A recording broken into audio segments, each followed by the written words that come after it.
Emanuel, Deus conosco. Jesus Cristo é a encarnação do Deus vivo que se tornou presente conosco. E é o que nós estamos celebrando hoje à noite. Todos, ou esmagadora maioria das pessoas, se não todos, quase todos deveriam saber que é muito provável que o dia 25 de dezembro não é o dia do nascimento. Nós não sabemos quando exatamente Jesus nasceu, mas isso não tem nenhum interesse, isso não tem nenhuma consequência. Da mesma maneira como pessoas em ano bissexto celebram o aniversário, alguém que nasceu no dia 29 de fevereiro, em anos não bissextos, celebra ou no dia 28 ou no dia 1º de maio, e a data não faz nenhuma diferença. Assim também nós celebramos, por tradição, no dia 25 de dezembro, a chegada do Deus conosco, Emanuel. Eu queria voltar as nossas atenções para um texto muito conhecido de vocês. Quantos têm o texto sagrado nesta noite? Vale a pena marcar esse único versículo para o qual eu queria voltar os nossos olhos. Mateus, capítulo 1, versículo 23. Evangelho segundo Mateus, capítulo 1, versículo 23. Diz assim a minha tradução: Eis que a virgem conceberá e dará à luz um filho, e ele será chamado pelo nome de Emanuel, que quer dizer Deus conosco. Pai, fala aos nossos corações, em nome de Jesus, amém. Esta citação que nós acabamos de ler em Mateus 1, 23, ela está extraída de Isaías 7, 14. Ela é uma extração, ela é uma excisão, ela foi arrancada de Isaías capítulo 7, versículo 14, que diz lá em Isaías: Portanto, o mesmo Senhor vos dará um sinal, e eis que a virgem conceberá e dará à luz a um filho, e ele será chamado de Emanuel. O texto em Isaías, o contexto lá 700 anos antes de Cristo, era um contexto de grande medo, de terror. Acais, o rei, assumiu em 735 o trono de Judá, estava com muito medo devido a uma próxima invasão de Jerusalém por dois reis inimigos. Isso está em Isaías 7, 2. Lemos ali que informaram ao rei Acais: a Síria montou acampamento em Efraim. Com isso, o coração de Acais e de seu povo agitou-se, como as árvores da floresta agitam-se com o vento. Noutras palavras, informaram a Acais que Efraim ou Israel, como eram chamados as 10 tribos do norte, se uniram com os sírios para atacar o reino do sul, Judá. Os dois reis que vinham atacar, que estavam prestes a chegar em Jerusalém, o rei Rezim e o rei Peca, Rezim da Síria e Peca de Israel, tomaram várias cidades de Judá e chegaram mesmo a sitiar Jerusalém. Em meio a um grande aperto, em meio a grande terror, Deus envia o profeta Isaías para encontrar Acais e lhe tranquilizar. Vale frisar que Acais era um líder sem sabedoria, um grande pecador. Quando ele assumiu o trono, Judá vinha de 2 reinados prósperos, mas em apenas 16 anos, Acais quebrou a nação. Vale ainda destacar que, lamentavelmente, Acais, o rei Acais, foi o primeiro rei de Judá que participou pessoal e ativamente de cultos pagãos, dando assim um péssimo exemplo para o povo de Deus. Embora indigno do favor de Deus, Isaías diz a Acais que esses dois reis que estavam devastando o país seriam derrotados e não invadiriam Jerusalém, a capital. Temos aqui um grande exemplo de como Deus é misericordioso. Por vezes, Deus nos abençoa, embora a gente seja pecador, embora sejamos pecadores, não mereçamos a graça do Senhor, assim como a graça, a misericórdia do Senhor foi estendida a Acais, o Senhor nos estende essa mesma graça hoje. Um elemento central da profecia tranquilizadora de Isaías era um sinal que Deus daria à nação. Uma mulher virgem conceberia um filho. Lemos este sinal ainda há pouco, Isaías 7,14, que Deus daria um sinal, a virgem ficaria grávida e daria à luz a um filho, que seria chamado de Emanuel. Essa profecia de Isaías 7,14, ela foi cumprida duplamente. Em primeiro lugar, uma virgem que nós não sabemos quem é, provavelmente a segunda esposa de Isaías. Se você tiver a curiosidade e quiser investigar, você pode ler em casa Isaías 8, 3 e 4. Parece que aí uma boa dica de que essa virgem seria a segunda esposa do profeta Isaías, Isaías 8, 3 e 4. Mas enfim, embora a gente não saiba que virgem, que mulher foi essa mulher ficaria grávida e daria luz a um bebê. E antes que o bebê atingisse 3 anos, esses 2 reis seriam derrotados e não invadiriam Jerusalém. Isso mostra, aqui esse sinal mostra que o Senhor estava do lado de Judá, ou com Judá. Ele seria Emanuel em favor de Judá, Deus conosco. Lemos o cumprimento desta profecia em Isaías 7:1. Isaías 7:1, quando Acais, filho de Jotão e neto de Uzias, era rei de Judá, o rei Rezim da Síria e Peca, filho de Remalias, rei de Israel, atacaram Jerusalém, mas não puderam vencê-la. Não conseguiram fazer o seu intento, cumprindo assim a primeira perna, a primeira parte da profecia. Mas há uma segunda instância. Essa mesma profecia se aplica à Virgem Maria 700 anos depois do seu primeiro cumprimento. Exatamente, nós lemos em Mateus 1, 22 e 23. Tudo isso aconteceu para que se cumprisse o que o Senhor disse pelo profeta: a virgem ficará grávida e dará à luz um filho, e lhe chamarão Emanuel, que significa Deus conosco. O nascimento de Jesus é cumprimento messiânico da profecia feita a Isaías. Cristo, Jesus Cristo, é o grande presente, o Deus conosco, o Deus presente à humanidade. É interessante, a título de curiosidade, existe ainda um aspecto terciário dessa promessa de Isaías, que ainda não se cumpriu.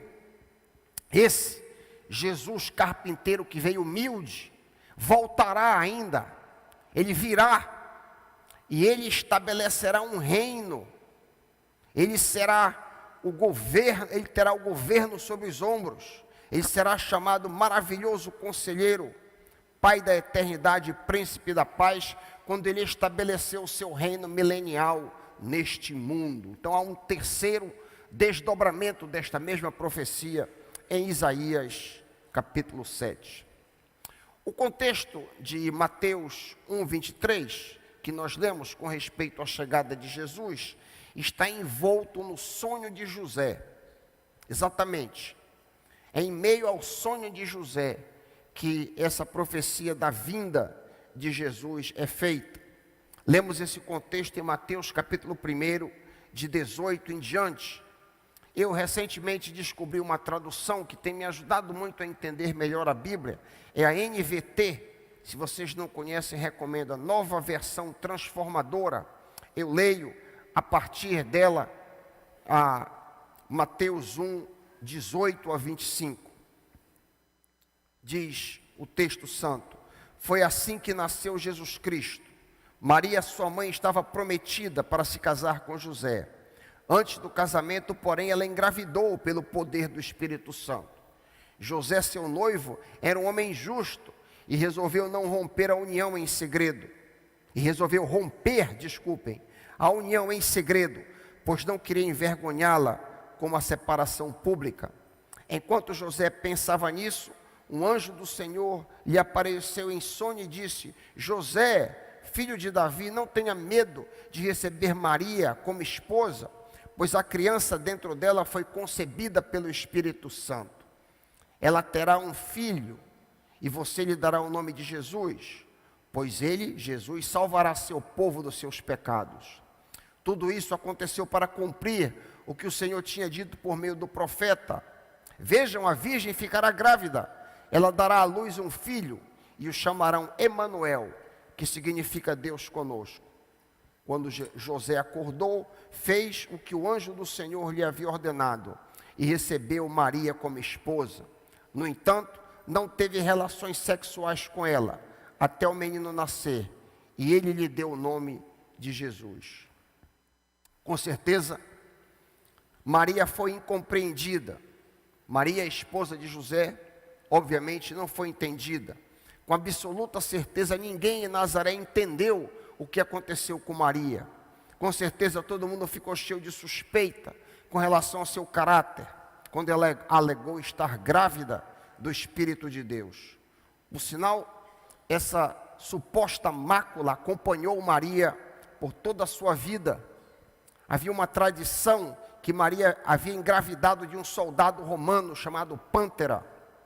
Esse rumor aparece no Talmud, em escritos judaicos do período medieval, onde Jesus é referido como Yeshu ben Pântera, Jesus, filho de Pântera. Uma outra evidência da suposta imoralidade de Maria, nós vemos no insulto dos fariseus a Jesus, quando perguntaram a ele: onde está teu pai? João 8,19. Jesus alegou que eles não conheciam o pai dele. João 8,19b. Mais adiante, em João 8,41, Jesus diz aos seus antagonistas: vós fazeis as obras do vosso pai. Eles, porém, disseram a Jesus: nós não somos bastardos, nós não somos nascidos de fornicação, como tu. Essa é a implicação. Temos um pai que é Deus.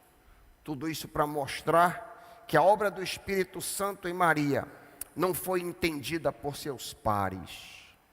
É muito possível que a obra do Espírito Santo nas nossas vidas não é entendida pelos nossos pares.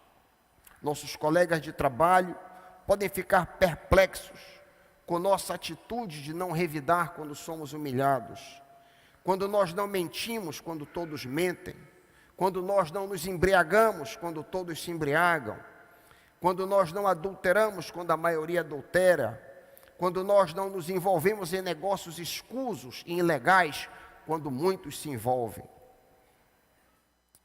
O que interessa, aplicando, é que muitas das vezes a obra do Espírito Santo nas nossas vidas não é entendida pelos nossos familiares, não é entendida pelos nossos amigos, não é entendida pelos nossos colegas, não é entendida pelos que nos conhecem. De toda forma, o que importa é que, da mesma maneira como Emanuel esteve com Maria, Deus é conosco, Deus é com você. A Bíblia não promete um mar de rosas para a vida cristã, mas promete a companhia do Deus conosco. Eu vou dizer isso de novo. A Bíblia não promete para nós um mar de rosas neste mundo, mas a Bíblia promete a companhia do Deus Emanuel. Ele está com você, Ele está comigo, amém? O povo de Deus, Israel, recebeu essa promessa, que Deus estaria junto, jamais os abandonaria. Lemos em Deuteronômio 31:6, promessa belíssima. Deuteronômio 31:6, diz Moisés se despedindo do povo de Israel: sede fortes e corajosos, não temais, nem vos atemorizeis diante do inimigo, porque o Senhor vosso Deus é que vai convosco. Ele não vos deixará, não vos desamparará. O Deus do povo de Israel é o Deus conosco. Essa promessa não é apenas coletiva, ela chega também a cada israelita. Lemos a palavra belíssima em Josué, líder que sucedeu a Moisés. Eu queria que você recebesse como palavra para você, não apenas a palavra a Josué. Eu não te mandei ser forte e corajoso, não temas nem te espantes, porque o Senhor teu Deus é contigo por onde quer que andares. Não temas, não te espante. Qual é a tua luta nessa noite? Qual é o teu medo? Qual é a dificuldade que você enfrenta hoje à noite? Deus é contigo. Não temas, não te espantes, porque o Senhor teu Deus é contigo. É Emanuel, onde quer que andares. Os filhos de Coré dizem isso de uma maneira belíssima. Dizem isso no Salmo 46, 1 a 3. Vale a pena você sublinhar na sua Bíblia essas palavras belíssimas dos filhos de Coré. Algumas traduções, filhos de Corá. Salmo 46, 1 a 3 e 10 a 11. Deus é nosso refúgio e fortaleza, socorro bem presente no momento da angústia. Portanto, não temeremos, ainda que a terra se transtorne e os montes se abalem no seio dos mares, ainda que as águas tumultuem e espumejam na sua fúria, os montes se estremeçam. 10. Aquietai-vos e sabei que eu sou Deus. O Senhor dos exércitos está conosco, versículo 11. O Deus de Jacó é nosso refúgio. O Deus dos filhos de Coré é o mesmo Deus conosco. Quando Jesus veio a este mundo, Ele demonstrou sua solidariedade conosco em muitos momentos. Por exemplo, Ele amou os seus discípulos até o fim. Ele amou os seus discípulos apaixonadamente, como Ele ama você e eu.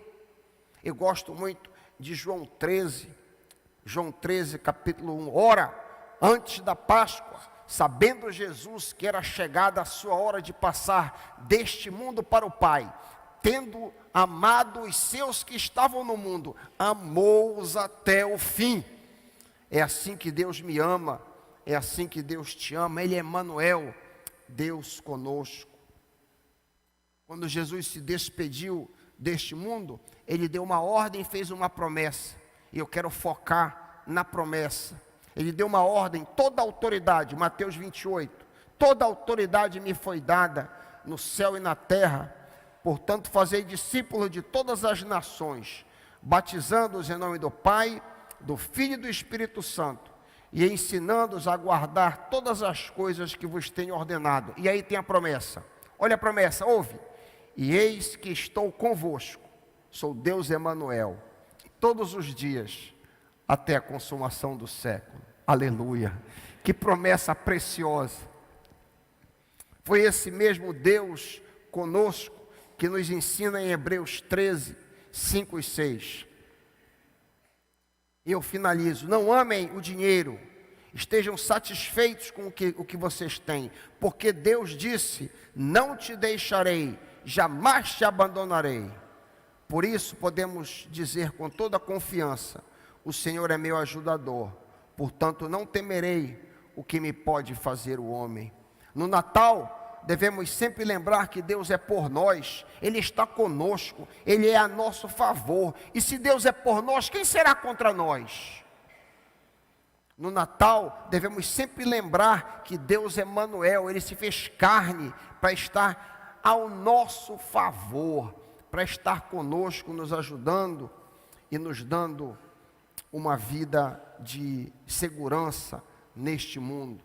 Nesta tarde, e eu termino, estava com a minha esposa, lembrando aí do ano que está se findando, e a década que está para se abrir, temos mais um ano, e lembrando aí dos altos e baixos que ambos, eu e ela, passamos.